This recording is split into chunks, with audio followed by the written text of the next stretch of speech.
بليت ما شوف عن هيشاج حفظه مهيبة قالك إيريش لحنبري بنكين حيزن حف بيمانيان عبد دولتي طيبة جيل أمريكا لسوريا وعراقي لحري زيادة طيبة جيل سوريا تيكرن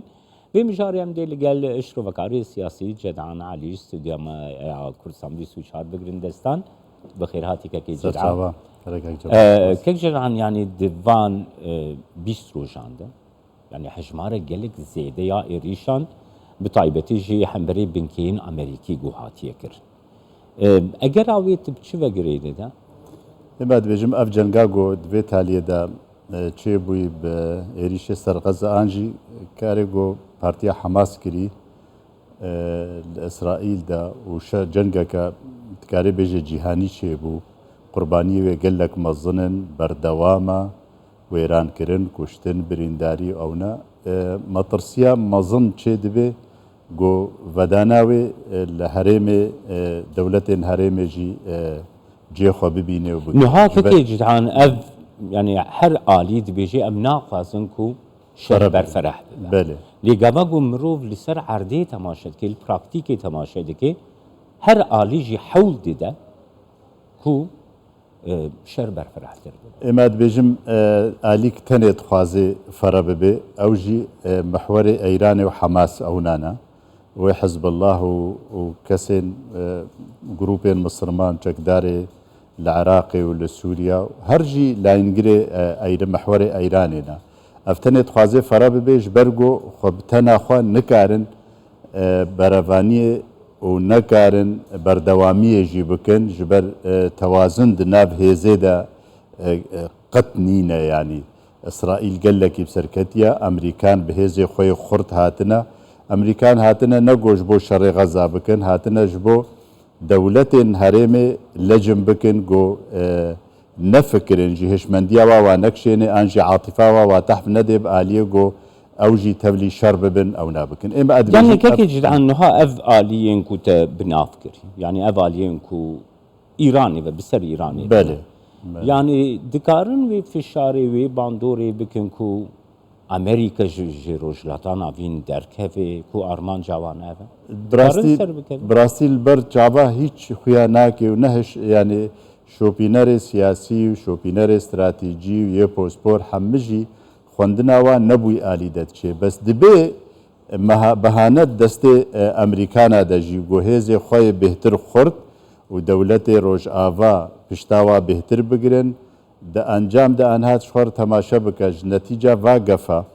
قفة محور ايراني قو دخون العراقي ولسوريا لبنان واليمني لسر اسرائيل دخون دعم وبشتغيريا اسرائيل ناف دولة جهاني ده پر زيادة تربو خور تربو حمد دولتا دست يعني نشان كرن هلوستا واو قوتارا و بالبشتيا اسرائيل كرن وقتي تبدي برهفدو كيد خسري قضية كرد فلسطيني قضية عربي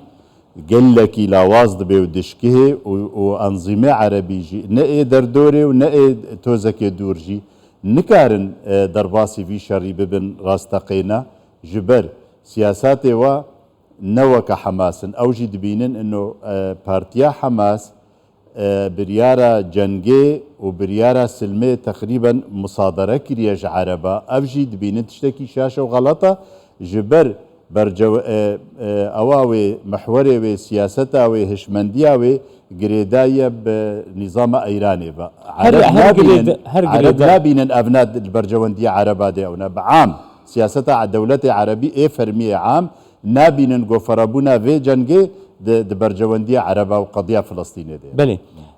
يعني اف إيريشي وساكرنا كي جدعان يعني انجامي في ديارن شغل سر عردك وهيزا امريكي لنافشي قلق زيادة تربوية حتى آواي حبونا وي سربازي جيش كشتيام بقرج شكام بقرج وقلق زيادة تربوية يعني بروفاجي كو ارمانجا وان دايه بيش بيغومان يعني تشتيل برشافتين اخويا كرن امريكان ولو خويات ام الجور ديتنا مثلا جوتارا حسن نصر الله اينا ضرباس بوي دبيجي ما غورابان الشر جرك جهاف ورنا فقطاندن باشقه ببن جدا ببن يعني بري هشمندية وغوتارا وآفي محوري دقوتن ساحة شر يكا لبنان ويمن وسوريا وعراق هم هر يكا روي إسرائيل دا سر أساسي إنه إسرائيل أبناء قضية ومركزية وادقهين هفدو غوتارا وروجائيني غرق معنا دي قالك ناماجي دي تشاوات خويني بل إما أدبيجم نامك دا أيراني برپرسیاریا و سفک دکل آلیه مجتمع دولی و امریکانا و اسرائیل انو نأوا بريار دايا شر او ناكريا اما هر يكل حالي خوا حزب الله الحالي خوا احزاب وي محوري العراق الحالي خوا هر نفسها وانا لسوريا جي الحالي خوا بريار خوا دستين انه تبلي ببن ان تبلي نبن بخورتي تبلي ببن انجي توزك يعني مثلا حسن نصر الله تسيتش تقوت هرا خوا يك جي دبيجي غوربان الشر جف جدانا دوا دبيجي بريارا حماس تاندي امنا هاو باش بون بيرا جنگي گو چيكري امنا اگادار بونجي افاجي نامكا دي دبيجي اما تبلي ولو دي پشتي هفته ما هيويدا اما ام بردوام پشت پال پشتن و پشت گيرن و تبلي شربونا تبلي شربويا لغور خوا نلغور حماس تخوازي و نلغور او تخوازي براستي گوتارا وينا هلوستا ايرانيا ناماغو سوداني رئيس وزراء عراقي بريج ايراني را دريا پشتي وزير خارجية هاتي دروا عراقي امريكانا هاتي ابنا حمنا منتين خويا كرن انه شر فرنابي ليه خطر وك عرب دبيجن قائمة هر ممكنة اف خطرا مظن ابي جنگي جبر لوازبونا حكمدارية عراقي لوازبونا حكمدارية سوريا بلي مطرسي مصطر ببي زيادة تربي نها روشاقو الحرمي تيجي عندن كاكي جدعان وساطي خواندنكو بشتي شريل غزاي سوريا يقو باجا هري جيران جريداي في شريل دي بدي تشاوات اما دبيجم سوريا وك نظام هيا وملت سوري هيا بله و جاك دارين عايدة ايراني هنا الويدري هر يك جوانا تشتكي تخوازي رجيما بشار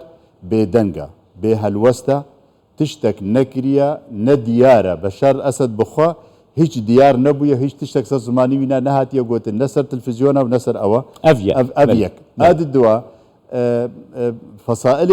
عايدة ايراني الويدري سر عردي حزب الله بي انجي جماعة ايراني الويدري ان حشد الشعبي بهناك بربنا ويدري ابنا برنگا كي تخوازن انه تنف مثلا جاري صاروخ تافيجني جاري او دكن وك خوبي خوراندنا انه امجي لفرن ام بالبشتي وبشتغيريا حماس دكن واف جنگها زائد انه استراتيجيا امو امريكان واسرائيل دجي هبن نابي روجكي تقاطعك ناب سياستها مواد ملت سوري نأفا ياجتي خستن برجوانديا ملت سوري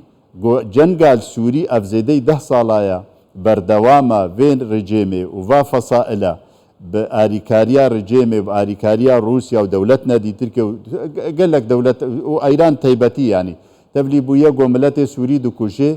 ويران كرن وكوشبري وبردوامي دولة نمايا رجيم نما يعني دولة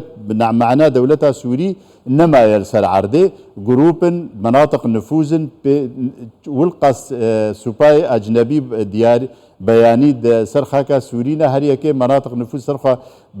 بلا كرنا براستي ابناء روشا سوري بهترت كي مطرسيه وخطر دا جبر اولويات شدبن انا اولويات قضية روشا سوري وكريزا سوري ناف كوملقها ناف دولتي دا شون دا دمينيش برقو شركي مظن هاتا عرضي غزة دفي آلي دا ملتي سوري تخسري ام وقت تفقرا سياسي وكا اوبوزيسيون وكا حتى كرد لكيلكا عربي سوري زرارك مظن دقهي قضية سوري روشا سوري جبرقو اولويات شون دا فدقار جبرولو ام بينن ازيتك مظن دقهي ملتي سوري بتفايا روشا روجاواي كردستان چاواي كي جيران يعني زيد باري بنجهن هيزين هف قيمانا روجاواي كردستاني قفن بياني لسر روشا روجاواي كردستاني بردوامن كشتن وطياره وبي شوفير او نهم هر بردوامن لدستلاتا الويدري ئاپەیەدێ ڕۆژێکێ نایێنێ هشمەندیاوەیە گۆپێت فکرێ براستی خوێندناوێ هیچ ڕەحەتی نینە دڕەحەتیە چێ ناکێ ئالیێ شوپینەرێ سیاسی ئالیێ تەفگەرا سیاسیە کوردی ئنۆ ئەف خەتەرا مەزن تێ هەرێمێ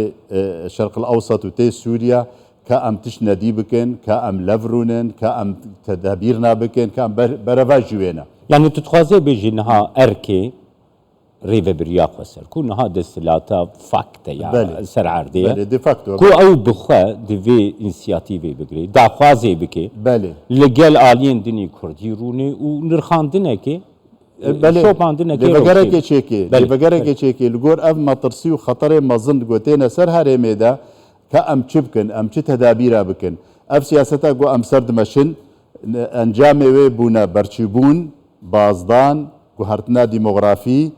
ابوري نمايا ورقه سوري هلا نحم قنه سكراواديه جبرجو روشا سوري بتبعي وك عمله يعني ام بيجن ورقه سوري شكستيه نمايا نرخوي هيك يعني كي بيتزاني بويا جهاج خاصي اب كي وكيمايه حتى انها مثلا كيمايه وانا زاروكا درافينن خوندن بري خونه داني دا بوري مازوت ودرو افتشتي كلوبلي بيت روجانا اي خلكي بهابون و باچا و همه آستانگی و زحمتی گوتینه پیشیا خلکی ولو تپی نحسی گوه خودن انجی نهتا وایا گو لیوگره که چه بکن وگرن سیاستا که نو بکن لگور گوهرتن و احتمالات گوتینه بسر منطقه دا ارکی وایا واجب وایا او بتنه کارن وی کاری بکن تنه کارن و ضروري اگره که ایرو بری صبح گاف ناباویجن گو در راحتی الجعدا کردی چیکن در راحتی لهرمي تبعي چه بكن بيكاتي روجاواي كردستاني خريستيان عرب كردن بهتري كردن وقضيا كردي ناكفي امانه دا جو ابلي فغره كي چه نكر قيامات گهش كي جدعان كو پيدا ريبريا قصر بخود في اركي خو بجي بيني و د برشوندين كرد بينغاوان باوشي سپاس کو تلگل سپاس